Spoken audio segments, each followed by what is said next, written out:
Evening, everyone. My name is Katie Anderson. I'll be presenting to you today about my thesis that I did last year, which was titled Terrible Trips and Frightful Falls, a look at the medieval population of St. Andrews, Kirkhill, Scotland. Oh yeah, I have this clicker thing. I'm just going to go over a brief outline of what I'm going to go through tonight. So I'm going to go over who I am, just in case you don't already know that. The next, I'm going to give you a short trauma lesson, kind of condensed. Then I'm going to move on to my project, go over the site, and then view the collection, which is going to be my favorite part because that's where all the bones are. And then after that, I'm going to go over what I discussed in my discussion section of my thesis, and then close with some remarks that I found particularly interesting about the collection. So who am I? For those of you who don't know who I am, again, my name is Katie Anderson. I started my archaeological journey at Casper College, where I got my associates in anthropology, and I moved on to get my bachelor's in anthropology at the University of Wyoming. After that, I worked a year in this very building with some wonderful archaeologists as well, and realized that archaeology was what I wanted to do. So I decided to further my education, and I wanted to specifically focus on human remains. I moved over to Scotland, where I attended the University of Aberdeen, and just received my master's in science in osteoarchaeology, which is a very specific focus on human remains in an archaeological record. I moved down to England afterwards and worked full-time for a commercial archaeology company called the Colchester Archaeological Trust. And after a couple of months working there, I was feeling a little bit homesick and decided to move back to the United States and work full-time here again at the South Dakota Archaeological Research Center. So now let's move on to our lesson. Now that you know my credentials, you can blindly trust me to give you a quick lesson on what trauma on the skeleton is and how it looks. First, we'll look at basic analysis of trauma. Within analysis, you must first understand the three types of trauma. That is antemortem, perimortem, and postmortem.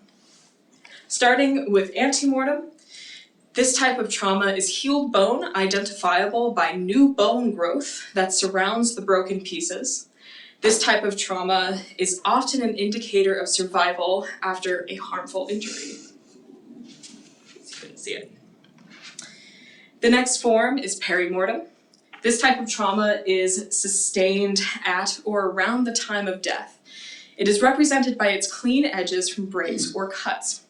When you see this on bone, it is often smooth to the touch, much like the broken edge of a tree branch that is still alive or green. This is where we get a popular term used in osteoarchaeology or anything having to do with bones as a green bone break. Lastly, postmortem trauma. This type of trauma is extremely prevalent within archaeological assemblages, especially with faunal remains. This type of trauma occurs long after death and is usually not related. This has more of a connection to the individual's stay and potential removal from the grave. Broken bones will often be jagged and highly fragmented, which is often associated with depositional and excavation damage. And it can be hard to tell these two from each other if you don't know what you're looking for. But luckily for us, we're not going to be looking at those two. We're going to focus primarily on antemortem trauma. The picture to your right is a good representation visually of what happens to a broken bone if you don't die. The first phase of bone reformation involves a large bruise or hematoma that collects around the two pieces of broken bone. The bone will start to reabsorb the tissue and distribute fibrocartilaginous tissue around the segments of broken bone. This will create what we in the biz call a bone callus. If done correctly, the bone will return to its same, if not stronger form before it was broken. But all boo-boos leave behind band-aids, and it turns out that the ones on your skeleton just so happen to be permanent.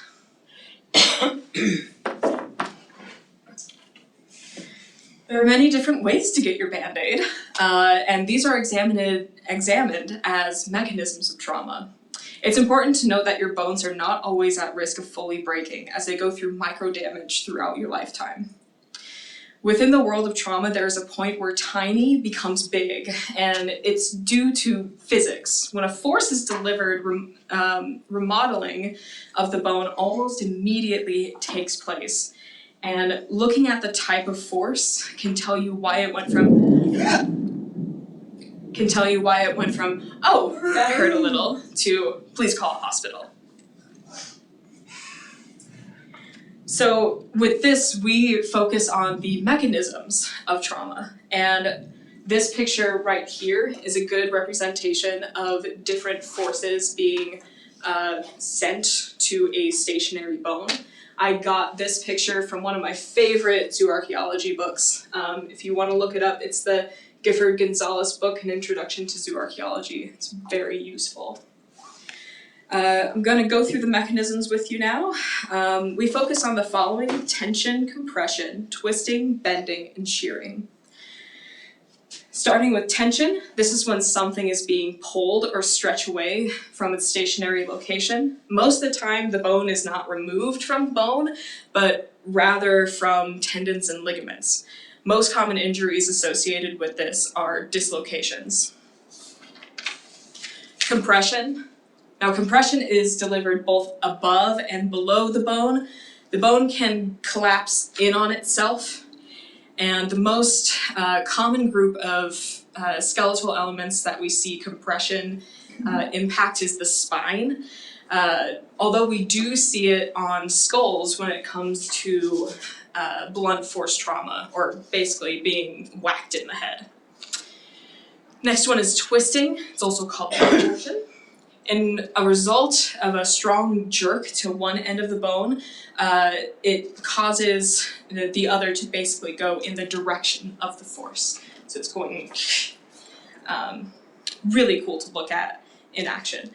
More often, these breaks are caused by sudden falls where the arms and legs met the ground before they had a chance to brace themselves. Hence, many accidental trips and falls. Next is bending or flexation. This one is the most studied in mechanisms of trauma, probably because it's mostly associated with violence. And who doesn't like violence, especially within archaeological assemblages? It is simply caused by a force being directly delivered to a stationary bone, causing one end to bend towards the direction of the force. Fractures such as these are known as green stick fractures. In some cases, the bone does not break all the way. These are called green stick fractures. This is when the bone still has enough flexibility to hang on to the other part of the bone. This is because the principles of the bone are similar to those of a young tree branch. Lastly, shearing is another commonly seen form of trauma, which involves two contradictory forces that are delivered horizontally in either direction to a stationary bone. Cole's fractures are a common form of shearing that involve the distal ends of the radius due to trips and falls. It is actually more commonly seen in biologically female collections. Okay, enough of that. Trauma class is over. Now let's focus on my project, which was basically accessioning the entire collection of skeletal remains from St. Andrews Kirkhill. Now, the program at the University of Aberdeen partnered with this place called Marshall College, which is basically a castle. Really cool to work in there. We got to help catalog collections that were never really touched since their excavation.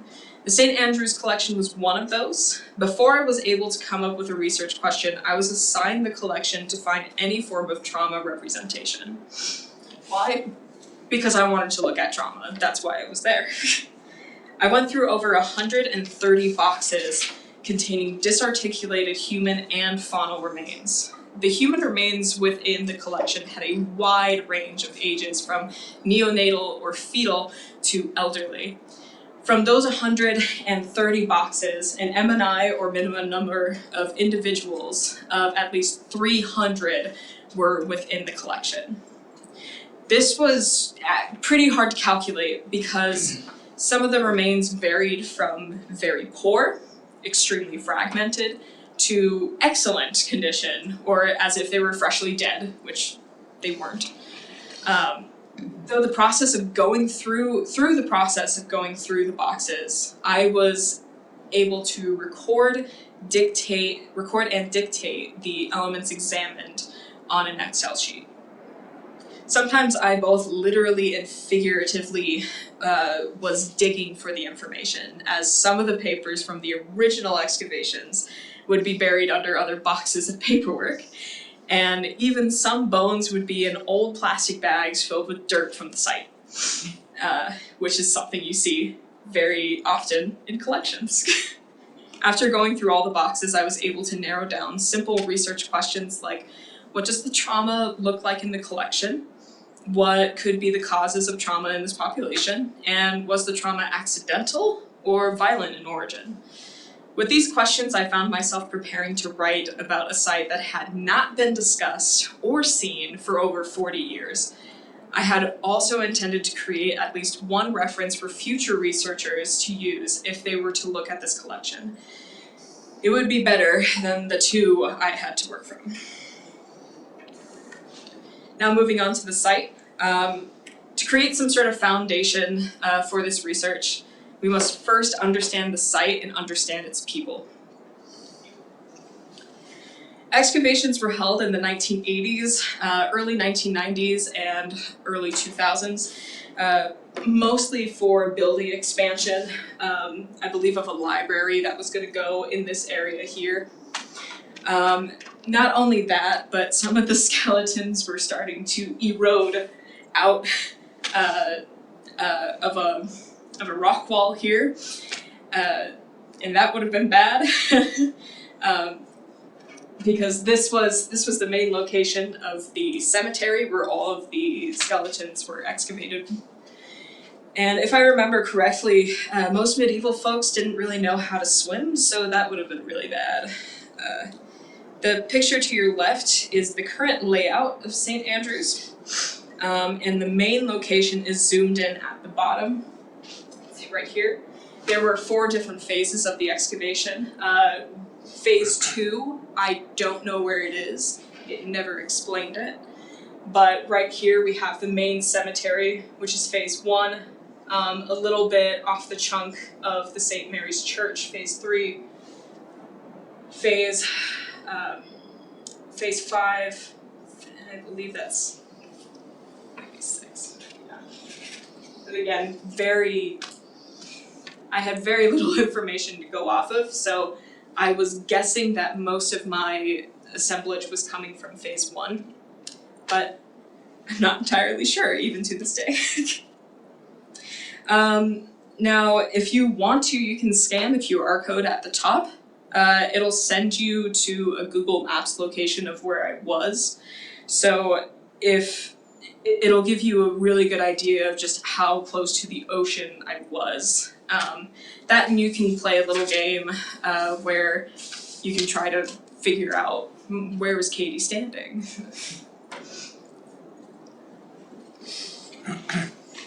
The medieval people of St. Andrews were dominated by routine, and routine for many of the inhabitants of the city was labor heavy. The city was just developing in early medieval days. The oldest and most influential buildings within St. Andrews were the cathedral, which is right behind me, right here, and the university, which is not seen in these pictures. It's a bit farther away. The completion of these buildings would not happen until the 1400s. Construction was known to be the largest form of early medieval employment at St. Andrews. Other high-demand jobs would be dock workers, farmers, and scholars working under the church. With these jobs come some hazards, obviously, that involve tools of trade or just the general environment. That's my favorite part. Enough of that. Let's move on to the collection and its bones. Alright, I gotta talk about some boring stuff, again. Before we get into the good stuff, let's talk about some of the stuff that sucked. The collection was mass chaos, but if you work in collections, you can be used to that. The boxes had very little associating information on them, except for a list of incorrect skeletal catalog numbers. There were no complete skeletons, and much of the assemblage was separated based on element, which was very common to do to try to find a minimum number of individuals. There was a whole box that I went through that was just left tibias that was used for some sort of pathological examination they were trying to do, but no associating catalog numbers went with those tibias. So now it's just a whole bunch of left shins that are just in a box. There was a whole thing of paperwork with it, but it wasn't very useful because some of it would say something like folder in office, and that doesn't really help us here. Skulls were also among the elements separated, and those, along with the majority of bones, were in very poor condition.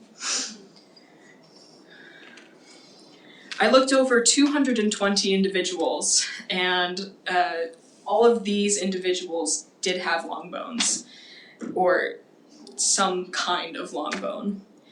However, only 5 of them showed any form of trauma, which made my analysis from there very easy. This is just the number of skeletons that I looked at just in Excel sheet form. The ones in green are my lucky winners, and they're the ones that I got to know the most. The skeleton to your left shows the long bones recorded to have trauma within the 5 individuals. Right here I have these skeletal inventories. A is for applicable or complete, F is for fragmented, and NA is not applicable or missing. So if you're looking at these little cells here and you're wondering what those letters mean, it's just the way that I was able to sort of put down on paper what I actually had to work with. And you can see with some of them, I had a lot. However, with most, it was mostly not applicable.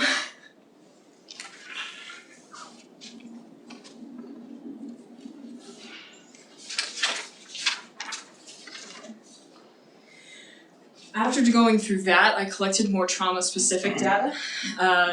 There is a group of measurements that can be done on the bone callus to ascertain the possible mechanism of trauma.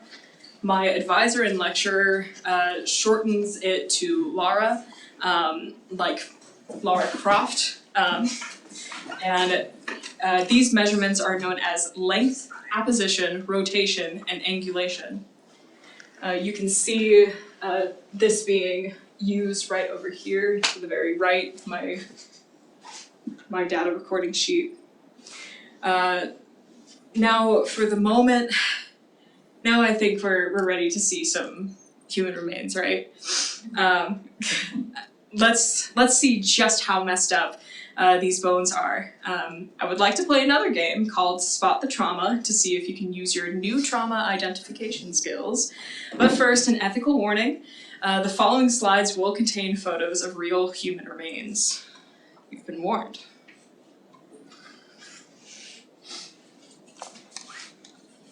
If anyone would like to give it a go, where do you think the trauma is? Just sort of say it's on the bone to the top, the bone on the bottom, the bone to the left. Where do you think? The bone on the top. Bone on the top? Think there's any trauma anywhere else? Not, no, I don't think I do. Okay. Is the one on the He bottom, needs to zoom in.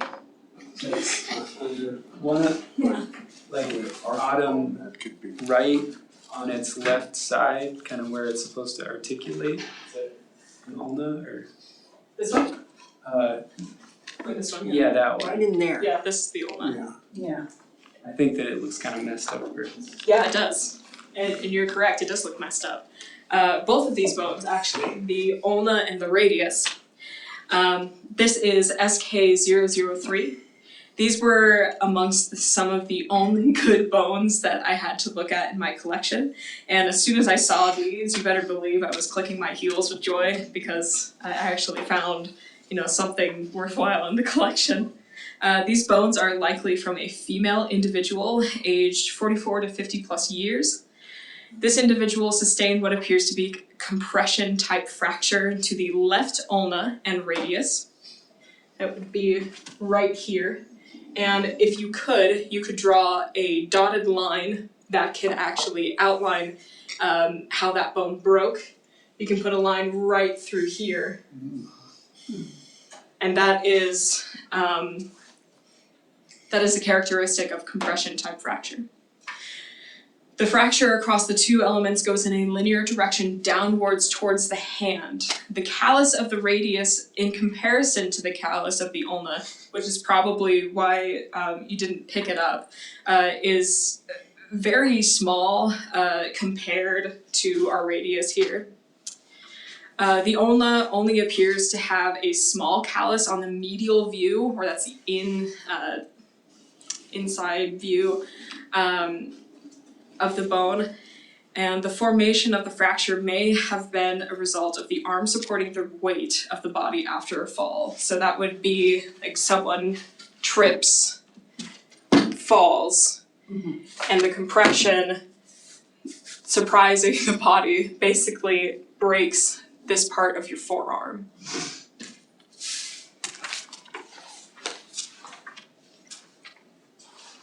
It's a close-up for you. See, I did have a close-up, Dad. Okay. Even closer up.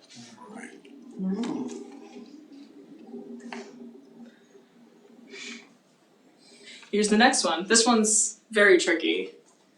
This is a tibia. Looks like the whole joint is gone. Yeah, it is missing its proximal head here. But the rest of it is pretty well preserved. Boy, it'd be hard to tell. It is extremely hard to tell. I'll just go through the bone really quick. The biological sex of this individual was not determined because I didn't have as many elements to go off of. But the individual could be aged anywhere from 44 to 50 plus years. There is a very small section of calloused bone I at saw the that. lower, the lower superior view of this bone. Or I should say anterior. My apologies. This was just a little callus, only measuring 25 millimeters, which is about it's less than an inch in length, and only visible in one area. The callus appeared to be a small nick closer to the distal end of the bone. Because the callus is small and precise, my assessment of the trauma type is a healed sharp force injury. This callus was barely noticeable when I first went through this particular skeleton.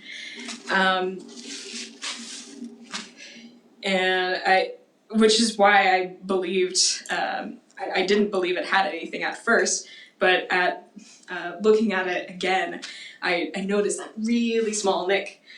And it kind of, there was one day that I went axe throwing, and I remembered some injuries that people can get from not handling an axe properly. So this reminded me of what happens when you don't keep your legs apart from chopping wood. Because if you keep your legs together, you're at more risk of an injury to basically chopping yourself in your shin. There it is up close.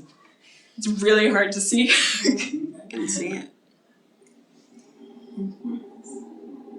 Just a wee nick in it. Is that an English term? Yeah. Scotland, yeah. Just a wee nick in it. Yeah.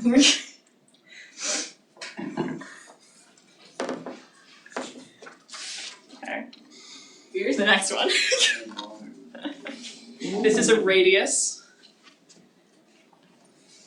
This one actually had to be put together, back together with masking tape to fully analyze this part of bone.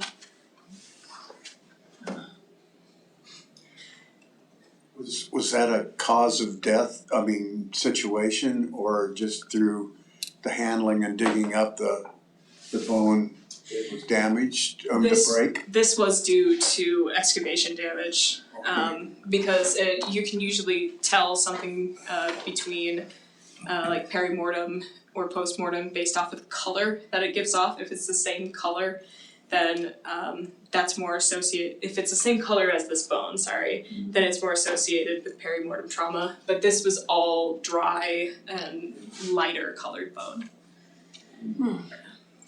Interesting. Like a bad situation. Yeah. In case you're wondering, no, this is not how a radius should look like. There was no distal end to the bone, and it was being kept together using masking tape. This was another individual with the same age range as the last two, so 44 to 50 plus years. This individual sustained either torsion fracture, compression fracture, or a combination of the two. That can happen. This could be due to the arm trying to support the body from a fall, much like skeleton 003. The difference between skeleton 049 and 003 is the care that was taken to heal the radius.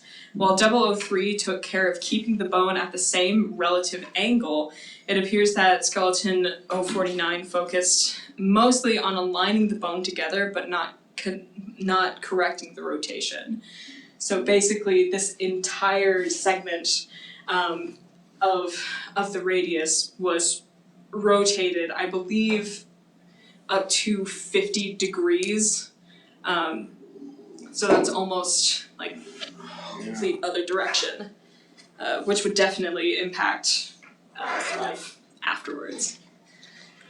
Here's a close-up of it. Wow.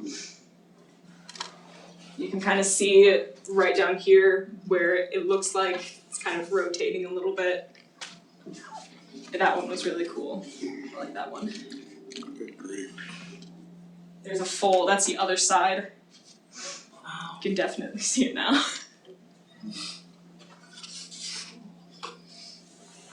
This one is my favorite. Can you guess which one is the non-affected clavicle and which one has trauma? Letter S is for trauma. That head shape definitely doesn't look right. Yeah. This was an older individual aged around 53 to 77 years. Biological sex was determined as male. This individual sustained trauma characteristic of the shear mechanism. This would involve a direct force to the clavicle, causing one half of the element to break backwards. For this to happen, an object or something of considerable size would have had to hit the element at high energy impact. These fractures look similar to me, and I remember telling my my supervisor that it reminded me of a friend of mine from high school who does bull riding still, and he had a broken clavicle from bull riding just like this, except it's been healed correctly, obviously, but on his x-rays it looked exactly like that. Now, this may not have been the cause for this individual. I don't think they were bull riding in medieval Scotland. But it does resemble the fractures that would be the result of an animal-caused accident. Let's look at the other sides. And it healed like that. And it healed like that. They lived afterwards. That would be a real problem. Yeah. You wouldn't be able to really raise your hand anymore. That would be difficult. Were they building stone work homes in medieval times, or did those come much later in? Yes, they were. They And were building them at that time? and most of them were gathering their own material too. So the construction workers for the buildings within St. Andrews were going to work with their own material and building their own scaffolding. And they were also basically laying everything down that they had collected. I know you weren't there at the time. Could that be an example of one of those stone blocks falling from high distance and connecting with the clavicle? It could be Could if be. it could be. There's so many different Could be realms of millions of possibilities. things, but Yeah. Again, I'm not a pathologist, so I can't say in particular. 'cause that's a heck of a thing there. Yeah. It could be that someone was trying to support something, but slipped out of grip, hit the clavicle. Was there a way to determine the age of these individuals? I mean, not the age, the period that they lived in. The chronological How age. old, I suppose there was no details in just the bones of when all these accidents or breakages With happened. British archaeology, you're usually able to go off of the grave goods that are usually stored within the coffin. However, because this is early medieval era, that's when we see grave goods start to diminish, because that's the Christianization of Scotland. And usually when you have the Christianization of things, you don't get to put a lot of personal items in your graves.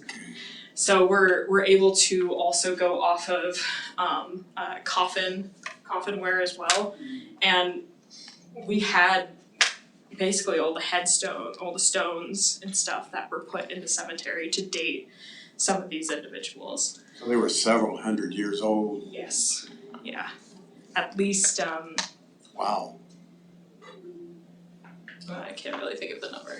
1300s is when Oh my. most of these people Wow. were laid to rest at least. So, yeah.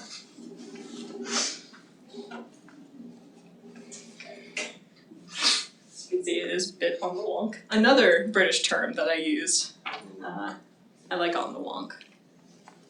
This one's a bit more tricky as well. Maybe you can make it out. This is a fibula.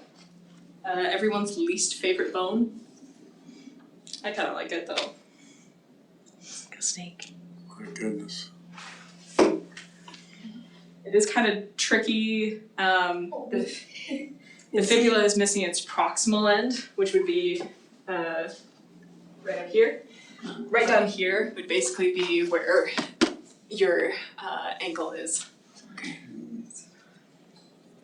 It looks like something just above the ankle. Just above here, like Yes, right right here. in there. Okay.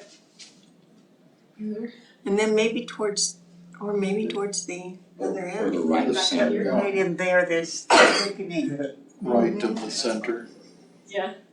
Well, you're correct. It is this chunk here. This individual was the same age range as the previous three. Not SK-146, but before that. The biological sex couldn't be determined because it was just a fibula, and we can't really do that with just a fibula.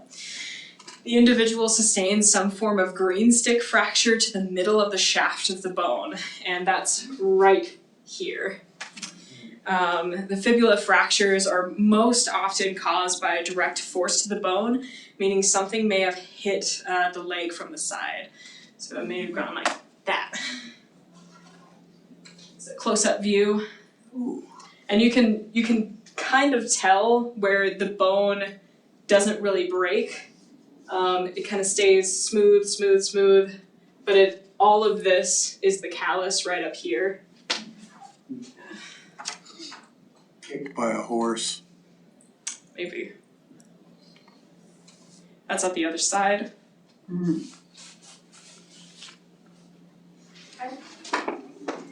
So now what are we learning here and what questions did I actually answer? Yeah, those are dangerous, very dangerous. Archaeologists can ascertain a certain degree of knowledge from antemortem trauma, and these points include the following. Occupation and hazards. We can hypothesize certain occupational type hazards based off of the mechanism that was determined to cause the trauma.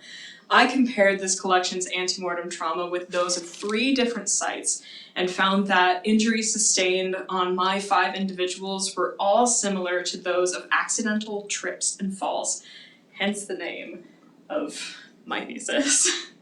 Now, along with the context of the site, this tells us that people were most likely injured due to hazards at their workplace. For example, many of the working men, here's an example of working man, probably not Scottish, but at least a rough historical recreation of what a construction worker, Just average. just the average, yeah. Right, okay. I Let's did keep going. a lot of research in finding this. This tells us that people were most likely injured due to hazards at their workplace, much like him. For example, many of the working men within early medieval St. Andrew's Kirkhill were construction workers who most likely had an accident due to their improper usage of equipment, lack of awareness, or very little protective gear, as is exemplified right here. Fireman calendar. Yeah. The next thing that we look at is health and doctoring. Because these injuries are injuries that belong to someone who survived, we can infer that these people were cared for in some capacity. These people were also able to live relatively long enough to continue their routine, but perhaps not without some mobility issues. And I would guess that they had a doctor similar to Rolf from the Muppet Show. I mean, looking at the bones, that's how I would guess. Use masking tape. Accidents versus violence. We're able to tell the difference between these two. It can be difficult to differentiate, but based off of the context and the collection, we're able to tell the difference. A fracture type called a perifracture, which is usually done to protect someone from being hit, specifically to protect their head, are fractures to the forearm that are often seen in domestic violence cases. However, it is less likely that someone was injured, to be injured due to domestic violence if there are no other indicators of trauma on the skeleton. So for example, skeleton 003, you would think that the fractures to the forearm would be a form of perifracture. However, looking at the rest of the skeleton, I did not observe any other instances of trauma or even perimortem or antemortem. This skeleton 003 most likely broke their forearm due to a fall. And then last is life after the injury. Antemortem trauma shows survivability more than anything in an archaeological assemblage. Continuing life after trauma can be tricky. When not treated correctly, trauma can cause a myriad of problems that can lead to inevitable disease and/or disability. As with trauma, bone-related disease and disability can leave behind permanent markers. And this is the kind of bonus feature that I got to get exposed to, so now I'm going to expose it to you. This leads me to some closing remarks about the 2 most common pathologies observed within my collection.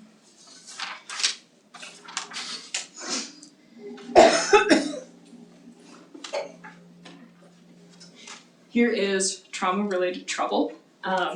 Trauma can be a fickle thing to survive. Even if you do survive the force of impact to the bone, that doesn't mean that you get off scot-free. Within my collection, there were a couple bones I observed to carry possible after effects of trauma. Some of these effects are osteomyelitis and degenerative joint disease, or shortened to DJD.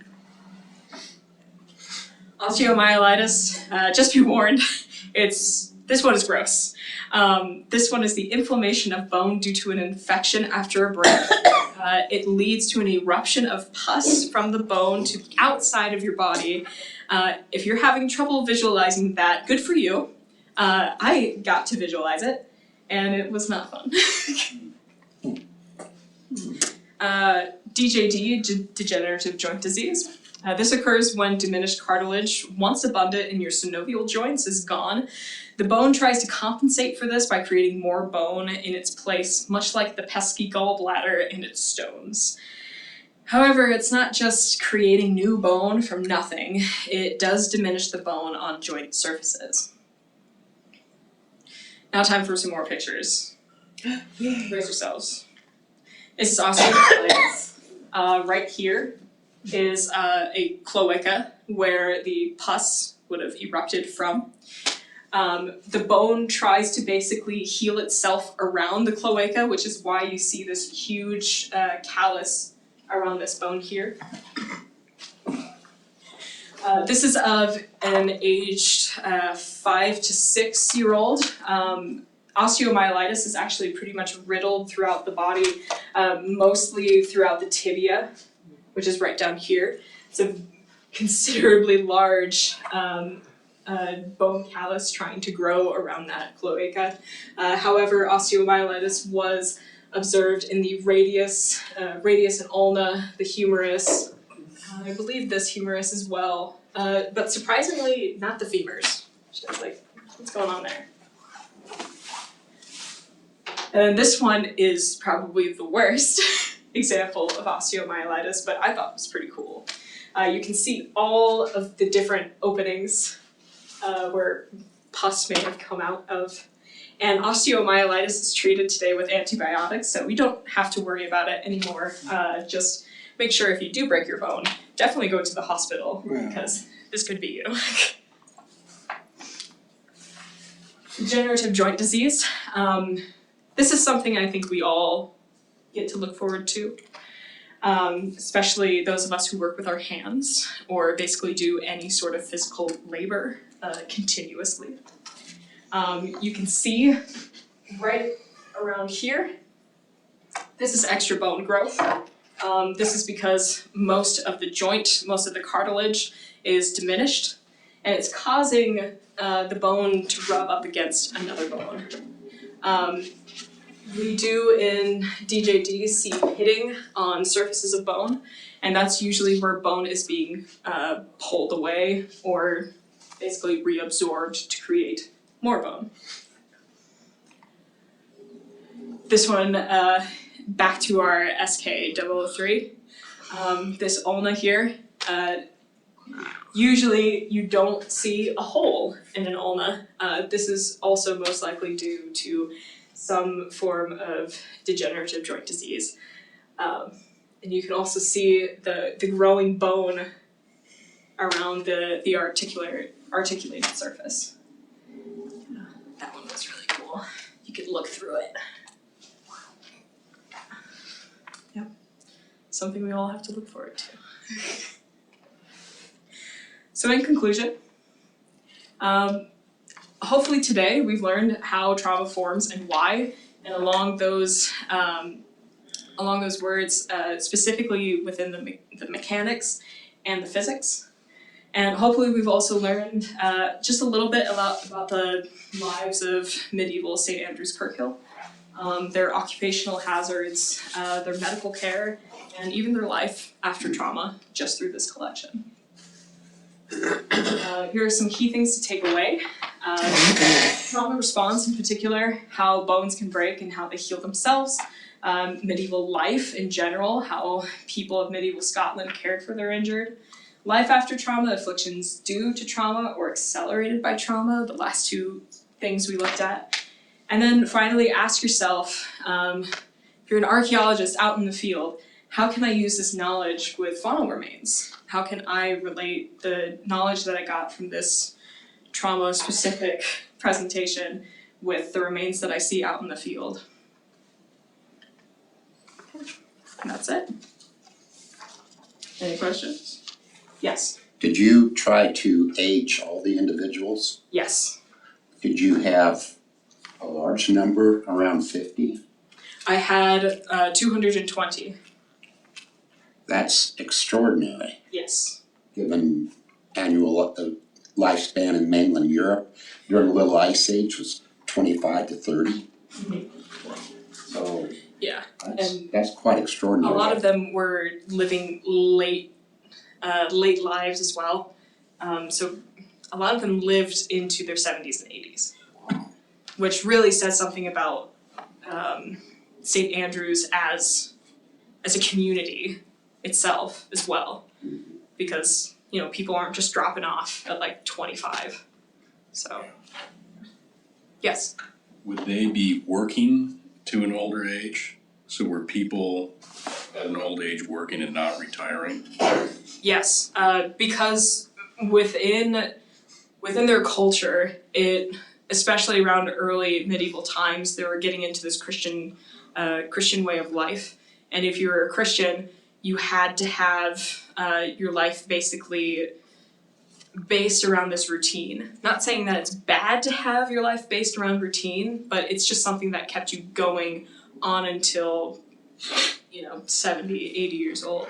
So these people would basically work until they were no longer physically able to work.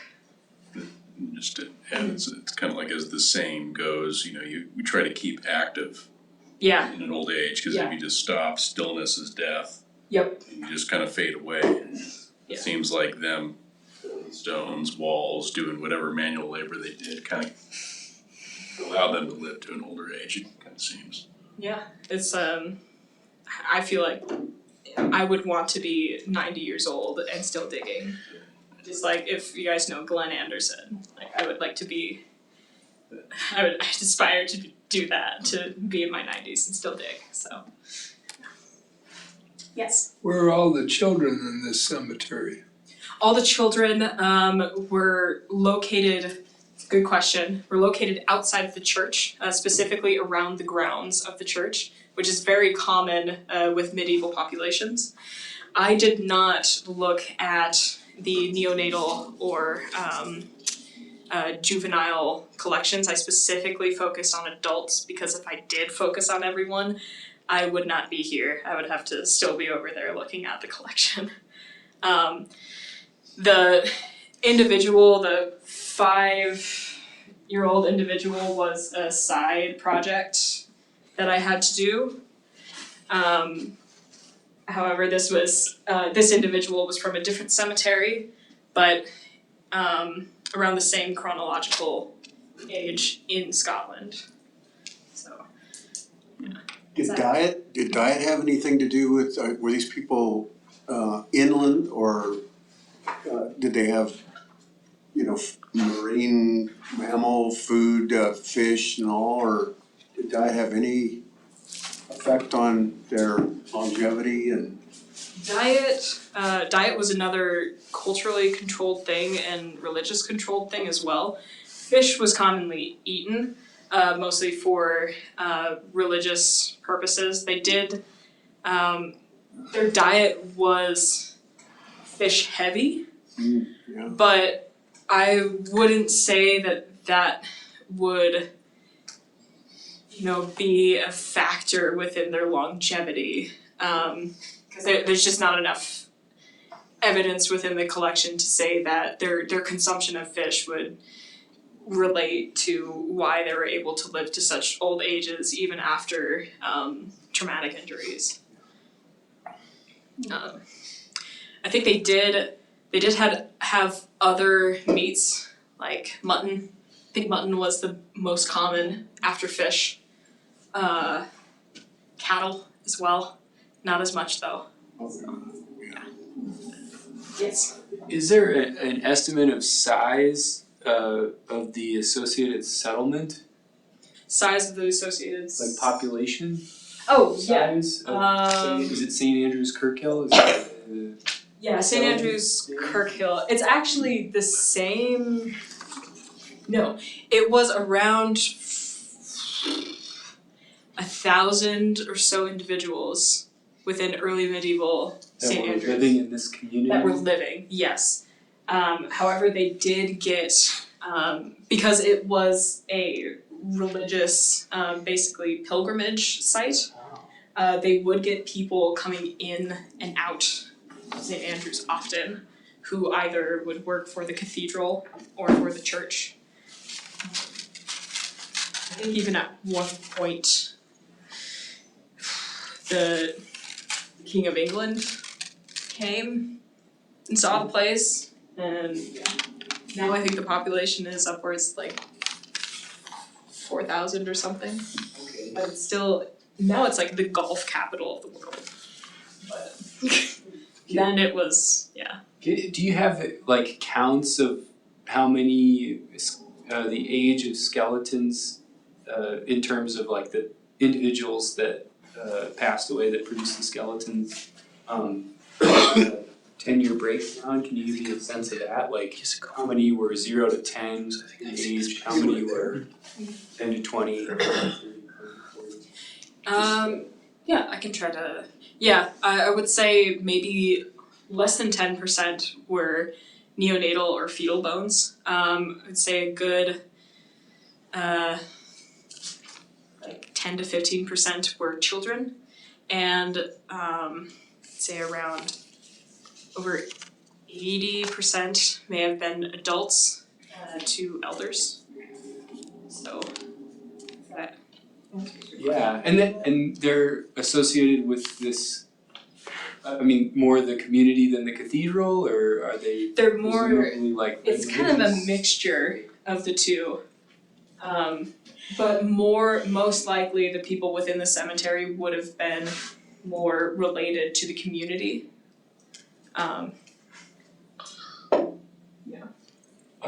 Would you be willing to go back to one of those ulnas? I had a question about like the first one. This guy? Yeah. So would the radius, would it be straighter kind of near the middle if it hadn't broken? Yeah, Okay. yeah, so it would basically have run like this way instead of taking a detour down and going another route. Yeah, and what would the ulna have looked like if it were The ulna is actually pretty straight. The only reason why it's counted is because of this small callus right here. okay. So it probably wasn't broken as bad as the radius. No. Interesting. Yeah, I have one more question. That's okay. So with that osteomyelitis, it's just is it probably, so it's caused by a bacterial infection. Yes. Is it probably that the skin is broken, that's why the bacteria gets in there, or can it happen anyway? It's more due to bacteria getting into the medullary cavity. So it gets into basically the blood that flows in your bones. It's a bloodborne thing, so it doesn't have to do with breakage, it's just It does have to do with breakage. Oh, okay. Yeah, Okay. specifically within the bone. So if bacteria gets within the bone when it's broken, it can travel throughout basically the veins within the bone, and those are connected throughout your entire skeleton, which can cause bacteria to spread throughout the skeleton. Okay, so if you broke your bone and then got a cut too, that could make it happen? Yeah, if the bacteria got into the bone, that's the main highway for this pathogen. How does the bacteria get in the bone? Does it come through the break like a compound fracture and then like that? It happens mostly depending on whether or not it's cleaned after its break. So if you don't clean it, the wound's going to fester, just like a cut. However, if it's a broken bone, there are more places for bacteria to take control of. So it's going to fester much more within the bone than just the surrounding skin. Gotcha. Interesting.